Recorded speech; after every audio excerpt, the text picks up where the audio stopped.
Another quick thing while I'm here, I'll show you that in the middle of the picture there. That is my cam chain tensioner.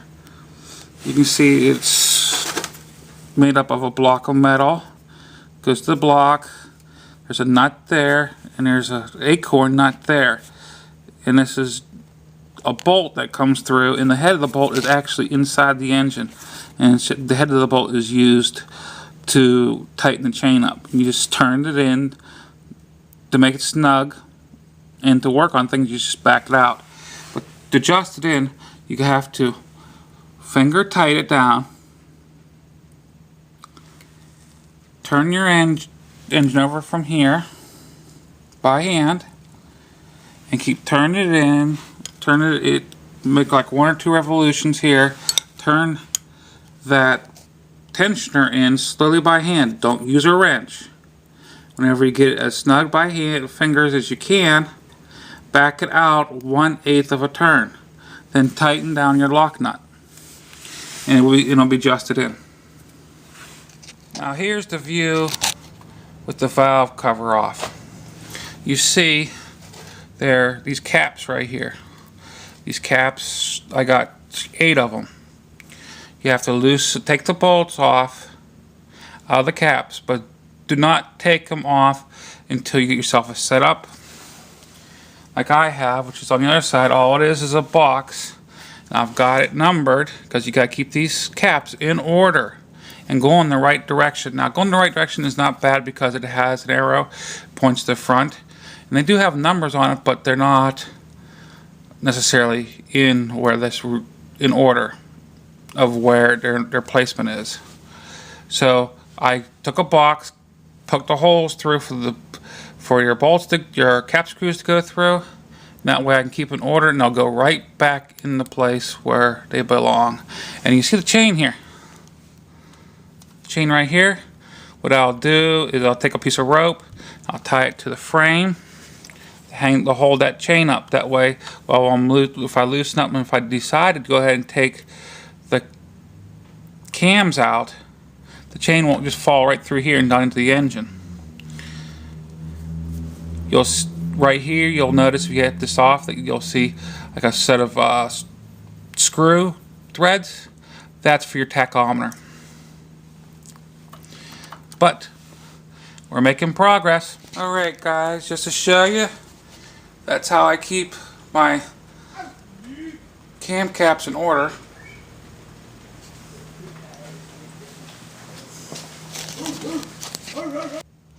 Back at it here.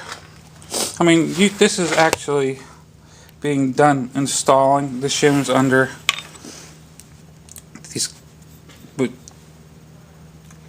these, and the shims goes right in here. And to find out what kind of shims you really need if you're doing this job, you need a manual, and I'll explain step by step how to do it. And a good video is going to be in this link to this from Seek and Soul. He did it on his Suzuki, and it's the same setup. Figured I'd throw in this little helpful hint too. Got one of my exhaust buckets out. If you look on top of it, I got a little suction cup. The kind of you put on windows and stuff. I use that to suction on and just pull the bucket right out. Now it's not 100% proof, but it does work. You can see right in there, in the center of my valve, I got the new shim in place. Okay, we're starting to put her back together, and with it at top dead center, you can't see it here, but there's some markings that's got to be parallel with the top of the head on the front and on the back one also. Now there is a number of chain links that'll be from one point to the other point, and that you'll find that in your repair manual. Now I got all the caps put on, the timing's done. I'll be cutting that rope that I have hanging the chain, because that's needed no more. You need to clean where the gasket goes. You need to clean thoroughly. I got to do a little bit more cleaning to it. And I gotta clean the valve cover.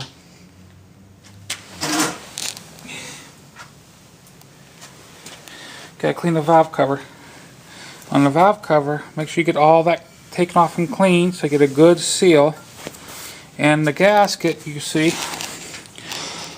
there's a right and a wrong way. The gasket only goes on really one way. And the best way to tell is right here, these little spots here. Get on both sides, and they'll match up with these breather holes. That's part of the pollution control.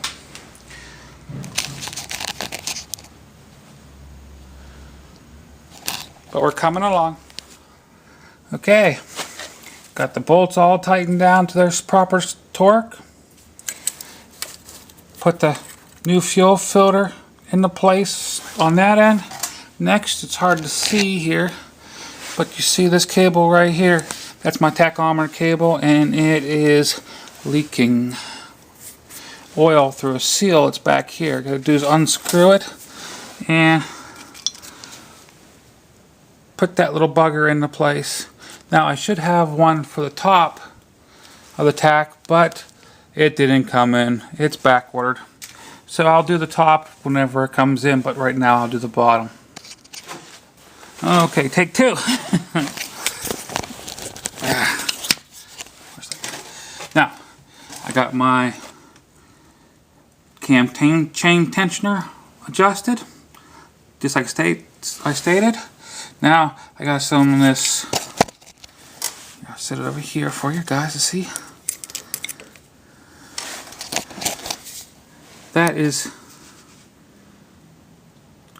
clear RTV silicone adhesive sealant. And what I'm going to do is use a couple of dabs around where that gasket goes. Right there, because I noticed it fell. It actually went in on itself last time I did it. And I want to make it sure it's got a good seat. So I'll get off of this and I'll do that. Timing set. All I gotta do is put the pollution control back on, hook the tank back up. Oh, before I do that, I gotta put my coils back on. Make sure the wires are on correctly. Be back in a bit. What the heck?